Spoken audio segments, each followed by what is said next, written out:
The last thing I expected was to find my baby photo cut in half. I was visiting home for Thanksgiving, the first time in over a year, and while my parents were out buying last-minute groceries, I wandered into the attic looking for an old sketchbook I'd left behind. That's when I found the box. It was labeled Vanessa, Childhood Keepsakes. Curious, I opened it, and there it was. A picture from our second birthday. Vanessa and me, wearing matching pink dresses, frosting smeared across our cheeks. But only one face remained. Mine had been ripped away, and taped on the back was a sticky note in my mother's handwriting. Too bad Hannah always refused to smile. I should have been surprised, but I wasn't. I had known it since I was 7. That in this house love had conditions, and I never met them. I'm Hannah Blake, born just 5 minutes before my twin sister Vanessa. But if you had ever visited our childhood home in Franklin, Tennessee, you would have thought we were born 5 years apart. Vanessa was the golden girl, perfect curls, perfect dimples, perfect everything. She was soft-spoken, girly, always in pink. I liked Jean's silence and scribbling stories in the corners of notebooks. Too moody, my mom used to whisper. Too much like her father's side. Vanessa got the new dresses, the ballet classes, the sparkling birthday parties with ponies and face painting. I got hand-me-downs, library cards, and the job of picking up wrapping paper afterward. Every time I asked why, the answer was always the same. Because you're older, Hannah. You need to be more responsible. But the only thing I seemed responsible for was being invisible. There was one time, our 7th birthday, Vanessa had an outdoor party, complete with a 3-tier cake and a Polaroid camera. I was asked to take photos. Not be in them, take them. When I asked why I didn't have any presents with my name on them, my mom gave me a look so casual it burned. You never said what you wanted, she said. Vanessa's just easier to shop for. It wasn't just birthdays. At dinner, she got the best portions. When she spilled her juice, I was scolded for not watching her. When she broke a vase, I was grounded for setting a bad example. If she earned a B+, the whole neighborhood heard about it. If I got an A, my mom nodded once and changed the subject. Once, I brought home a school art award. My father took one glance at the certificate and said, "You're already good. You don't need praise." It was meant to be comforting, but it felt like someone closing a door I wasn't allowed to open. The only person who ever looked at me and truly saw me was my grandmother, Estelle. She was the first to hand me a paintbrush, the first to keep my drawings on her fridge. When I got sad, she'd give me butter cookies and say, "You're like me, Hannah. People overlook you at first, but once they see you, they can't look away." That sentence became my shield. I didn't expect birthday gifts anymore. I didn't expect applause. I just kept drawing, kept learning how to sew up my own clothes while Vanessa and Mom went shopping every Saturday. I taught myself how to do my own homework when my mom was too busy curling Vanessa's hair for a school play. I stopped crying when Mom said, "Why do you always look so sullen? Can't you be more like your sister?"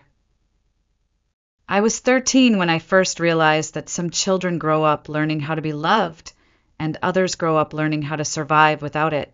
But I thought, foolishly, that maybe once we grew up, once we were older and wiser, things would even out.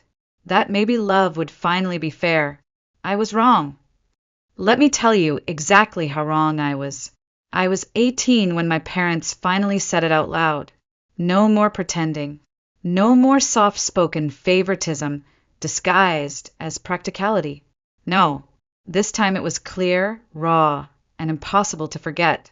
We were sitting in the living room on a hot June afternoon, the ceiling fan spinning lazily overhead.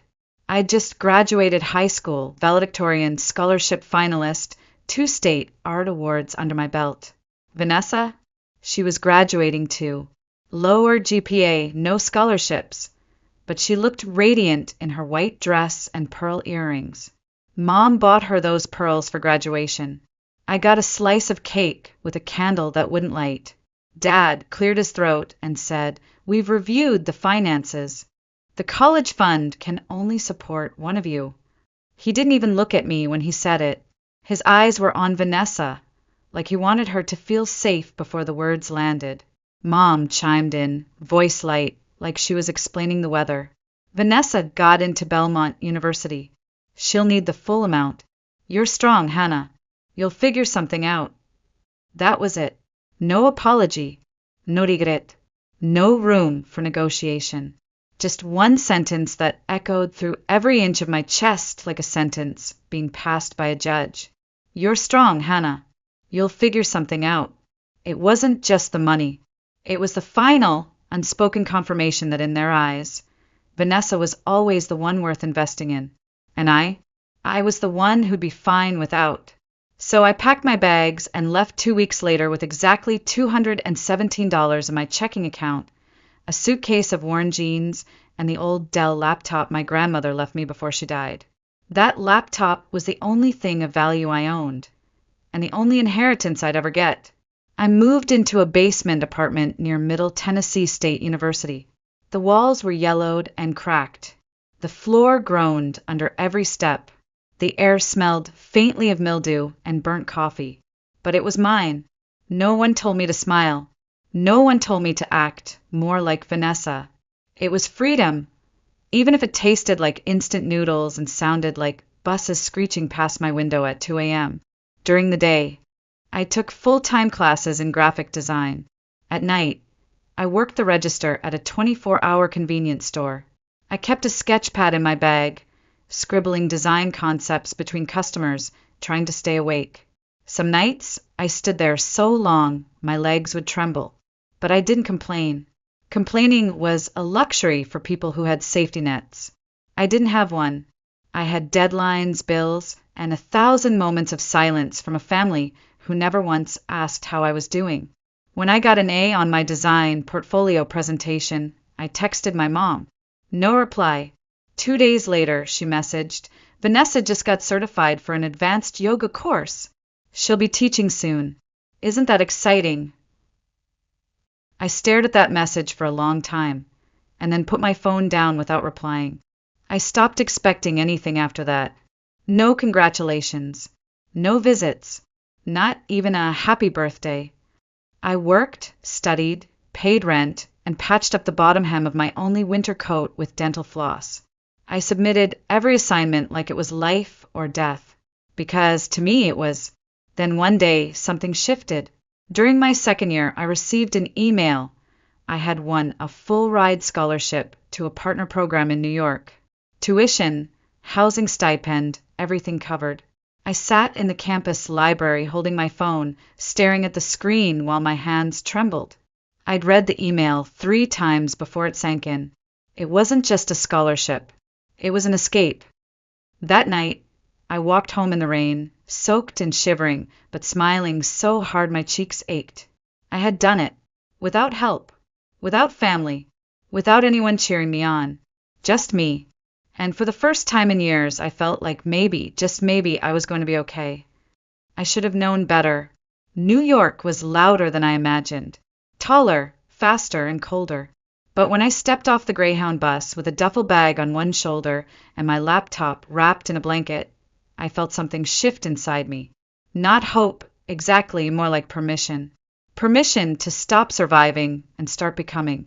The scholarship covered a room in student housing, but not in Manhattan.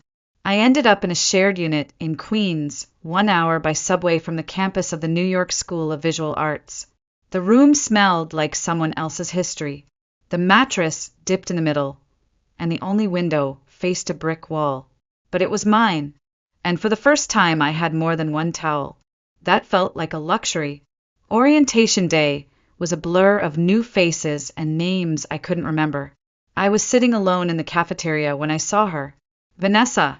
She walked in like she was floating, new haircut, designer sneakers, a pristine leather backpack, probably picked by Mom. And behind her, Dad. He was carrying boxes. She laughed at something he said and touched his arm lightly. I froze mid-bite.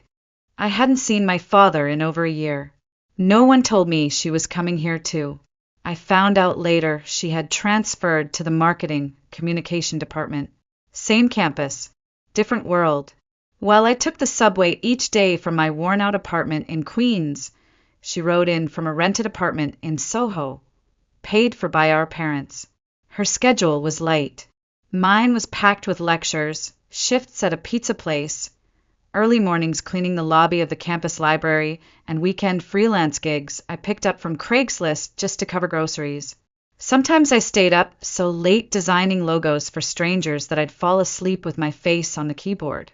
We weren't in the same classes often, but that changed one semester when a core visual media course lumped us together in a group presentation. I tried to stay quiet during the first group meeting, but when the professor asked for campaign ideas, I suggested creating an interactive visual experience, animated graphics, layered storytelling, immersive design. Vanessa tilted her head and smiled. That's creative, but kind of complicated, right? Maybe something simpler, more fun, like spring fashion, bright colors, catchy slogans, something people will actually want to watch.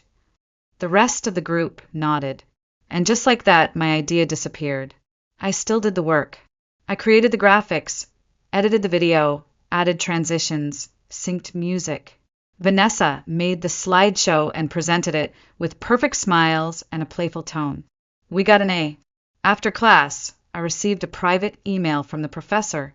Hannah, I know who carried the creative vision for this project. You have leadership potential, but you need to stand by your ideas. Don't fade into the background. I reread that message all night, lying on my lumpy mattress, staring at the cracks on the ceiling. It wasn't a compliment, it was a mirror. And what I saw was someone too tired to fight for credit, because even when I succeeded, I still came second. Vanessa, meanwhile, was thriving. She had a blog about confidence and balance, ran the fashion club, and hosted Instagram lives with her followers. She was good at being seen. I wasn't jealous. I was exhausted from always being the foundation others stood on while I disappeared beneath. And it wasn't just her. My mother once called me, not to ask how I was, but to ask if I could send groceries to Vanessa. She's been so busy lately, poor thing. That night, I stood in my tiny kitchen, staring at a 49-cent pack of ramen, and wondered if my family even knew I still existed. Maybe I was the strong one. Maybe that's why they never thought to ask if I needed anything. But strength isn't the same as invincibility. And being forgotten doesn't mean you stop feeling. It just means you stop asking to be remembered. It was a Tuesday afternoon when the email arrived. I was working my shift at the creative agency that had accepted me as a design intern. Low pay, long hours, but real projects. Real validation. My phone buzzed, and I glanced down. The subject line read, "Congratulations, Benjamin Ford Fellowship Award." I froze. Then read it again, and again. The Benjamin Ford was more than just a scholarship.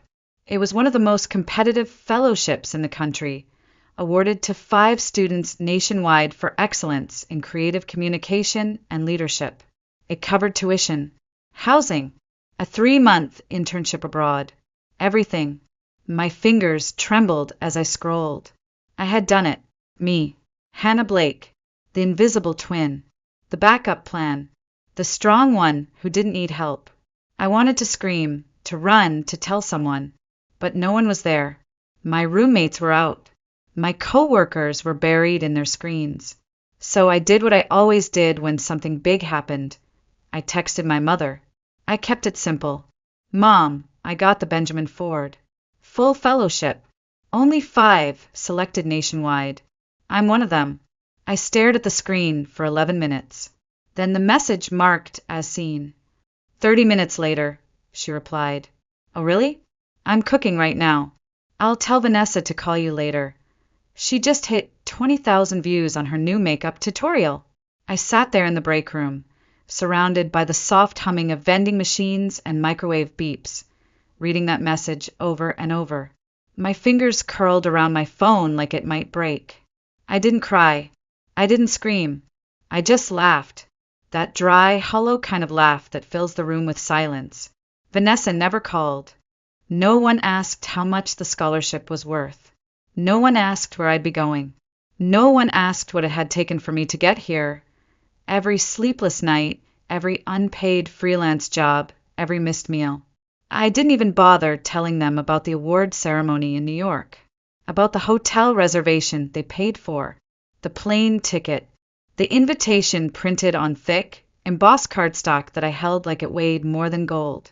The night before the ceremony, I sat on the windowsill of my tiny room in Queens, knees pulled to my chest, holding that invitation like it was a letter from another world. For the first time, I didn't want to show it to them. I wanted to show it to her, my grandmother. So I did. I opened my phone, pulled up her old number, the one I hadn't deleted even though it no longer rang, and sent a message I knew no one would read. Grandma, I did it. You once said the world would see me. Today it did. The next evening, I walked into a ballroom filled with soft music and sparkling lights. The announcer called my name, and the room stood to applaud. Cameras flashed. Executives from media companies shook my hand. I gave a short speech I had practiced for weeks, and no one from my family saw a second of it. And yet, I felt full. Not because they weren't there, but because I had finally stopped needing them to be. Backstage, a woman approached me. Jacqueline Myers, creative director of Forge Creative Group. I had admired her work since high school. She extended her hand and said, I've read your file. You don't just have talent, you have grit. We'd like to offer you a spot in our mentorship program. Living expenses covered. No distractions. Just you and your future. I didn't know what to say, so I said the only thing I could. Thank you. That night, walking back to the hotel under the city lights, I didn't feel victorious. I felt steady, like I had finally landed somewhere that wasn't slipping out from under me. But even in that steadiness, a part of me still wondered, what else did they think I'd never be capable of? Because soon I'd find out. And this time, it involved an $850,000 house. It started with a letter from the bank. I'd just returned from my internship abroad, a 3-month program in the Netherlands that changed everything. I came back with a portfolio, a recommendation from Jacqueline Myers herself, and a quiet confidence I didn't recognize in the mirror. I'd moved into a tiny apartment in Brooklyn, furnished it with Craigslist finds and my own artwork. Life was finally mine. And then the letter arrived. A thick envelope. My full name on the front. Notification of change in property title 42, Magnolia Hill Drive, Franklin, Tennessee. That was my grandmother's house. The one with the wraparound porch and the kitchen that always smelled like cinnamon. The only place in my childhood where I felt safe. I called the bank. The woman on the other end explained, calmly, that the property had recently been transferred to a new sole owner, Vanessa Blake. She had filed paperwork to finalize the title in her name. Standard inheritance processing. But it's not hers, I said too calmly.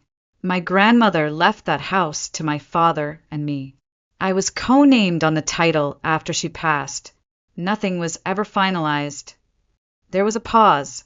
Then the voice said, Ma'am, the deed had been submitted for final reassignment. Your signature is the only one missing to complete the transfer. I didn't hang up. I didn't speak. I just stared at the floor for a long, long time. So this was their plan. My parents had waited until I was away, until I was too far to question anything. Then they handed over the only piece of family legacy I had ever touched to Vanessa. No conversation, no explanation, just removed me from the picture.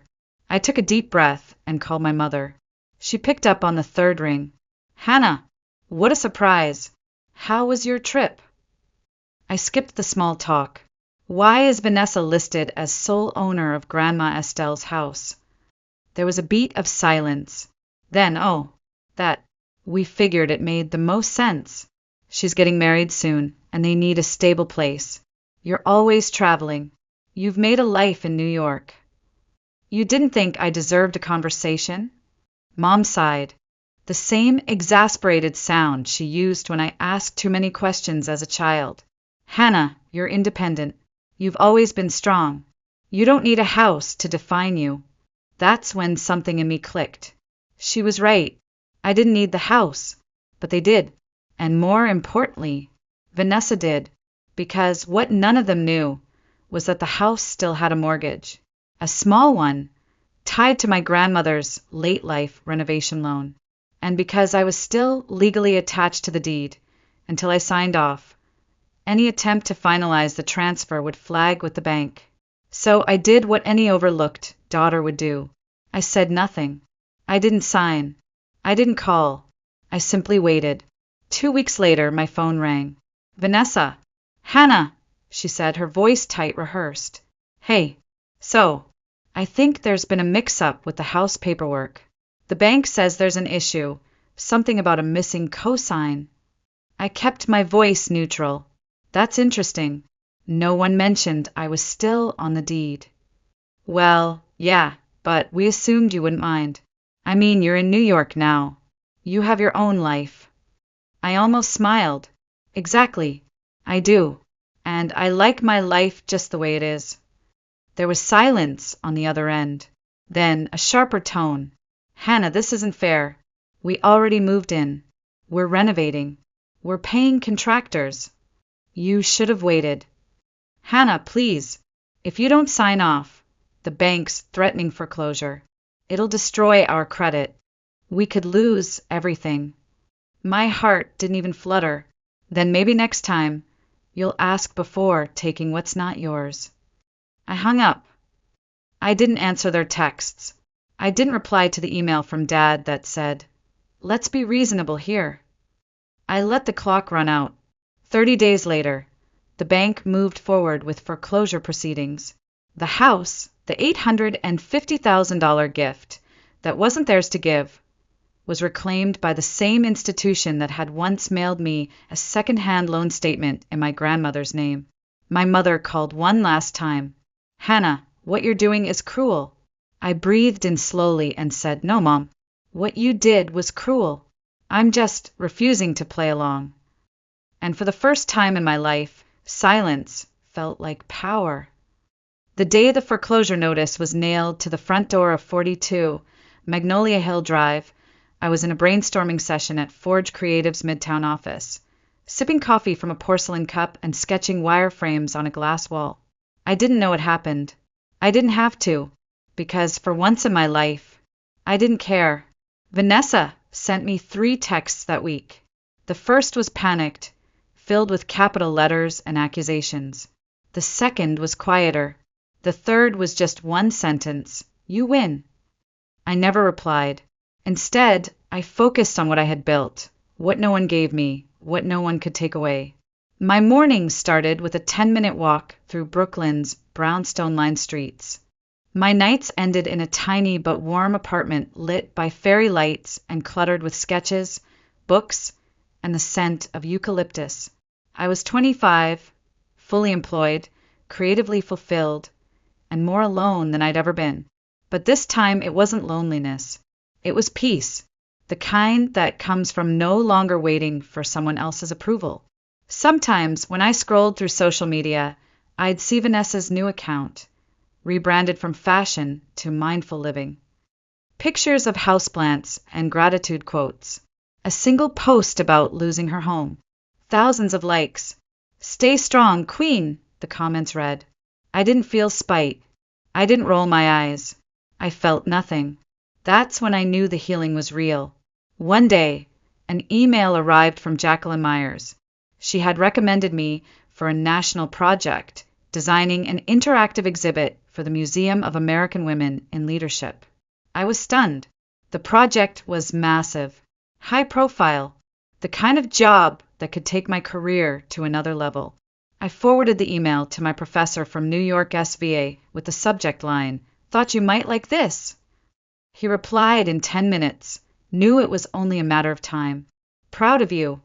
That evening, I stood at my kitchen window, watching the lights of Manhattan flicker in the distance, holding a glass of wine. I thought about what success used to mean to me. Acceptance, finally being seen, finally being enough. But now, it just meant breathing easy, creating what I loved, paying rent on time, hanging my own art on the wall. No need for applause, just space. Then came the call I didn't expect. It was late fall, a Saturday afternoon. The leaves in Prospect Park were turning amber and gold. I was on the couch, wrapped in a blanket, sketching ideas for the museum installation. My phone rang. Dad. I stared at the screen for a while before answering. Hey, I said flatly. He cleared his throat. Your mom, she saw your name in an article. About that museum thing. She said, maybe we didn't really understand you. A long silence. Then, softly, congratulations, Hannah. I didn't reply right away. Because how do you respond to a lifetime of being ignored? With one sentence. I thanked him, politely, then hung up. Not because I was angry, but because I had nothing left to say. 2 days later, Vanessa called. Her voice was smaller than I remembered. I saw your exhibit video, she said. Didn't know you were that good. I let the silence stretch. I'm sorry, she added, for everything. I didn't feel satisfaction, or revenge, or warmth. I just said thank you, and meant it, because for the first time, she wasn't talking from a pedestal. She was human, flawed, tired, and maybe, finally, learning what it meant to grow without someone paving the road for her. That night, I wrote in my journal. Sometimes justice doesn't come with sirens or headlines. Sometimes it arrives in the quiet moments, in the absence of bitterness, in the peace of knowing you walked away and never looked back. And that peace, that was worth far more than $850,000. I turned 26 on a clear October morning in Brooklyn. There was no party, no candles, just a cup of dark roast coffee, a flaky croissant from the bakery downstairs, and sunlight pouring across the hardwood floor of my apartment. I sat cross-legged by the window, sketchbook open, and realized I wasn't waiting for anyone to call. Not because I was bitter, because I didn't need it anymore. My mother did text, 3 hours late. Happy birthday. Hope you're well. No emojis. No questions. Just 5 words. I replied with a simple thank you. Vanessa messaged too. I saw a girl at the cafe reading about your exhibit. She said you were her favorite artist. Thought you'd want to know. That one made me pause. I smiled, not because it fixed anything, but because it didn't try to. The truth was, I didn't think about the past as much anymore. Not in anger, not even in sadness. More like a chapter one had finally turned, when I no longer needed to reread. I still called home sometimes, on holidays, birthdays, the occasional update about someone's health. Mom talked more now, usually about the weather or her garden. Dad stayed mostly silent. Vanessa would jump in with something about a class she was taking or a new podcast she liked. We never spoke about the house, or the years in between, and maybe that was for the best, because some wounds don't heal by picking at them. They just fade into soft scars, the kind you forget until a certain light hits. One Sunday afternoon, I took the subway to Central Park, sketchbook in hand. The leaves had begun to turn, and a violinist played somewhere nearby. I sat on a bench by the lake, watching people walk by, some with strollers, some holding hands, some alone like me. And for the first time in a long time, I didn't feel like I was missing anything. Not a house, not a family, not even closure. I had built something better, not grand or loud or Instagram perfect, but mine. My kitchen was small but warm, my bookshelf crooked but full. I had a plant I hadn't killed in over a year, friends who showed up without needing a reason, coworkers who valued my opinion, not my presence in someone else's shadow. And at the center of it all, me. Not Hannah, the older sister, not the strong one, not the responsible one, just Hannah. Sometimes I still thought about Magnolia Hill Drive, the creaking steps, the porch swing, the cinnamon smell in Grandma Estelle's kitchen. But I didn't miss it, because I understood something now. That place never really belonged to me. It was built on the illusion that love could be measured by duty. That silence meant strength. That being ignored was a sign of resilience. But love, real love, asks, waits, sees you, and I had finally found that. Not from them, from me. That evening, I hung a new frame on my living room wall. Not a diploma, not an award, just a quote, hand-lettered on thick cream paper. You are enough. Always were. Always will be. Every time I come home late, every time doubt creeps in, every time I catch myself remembering that old life, I look at that wall, and I remember. I wasn't born into a perfect home, but I learned how to build one with effort, boundaries, and a heart that no longer begs to be seen.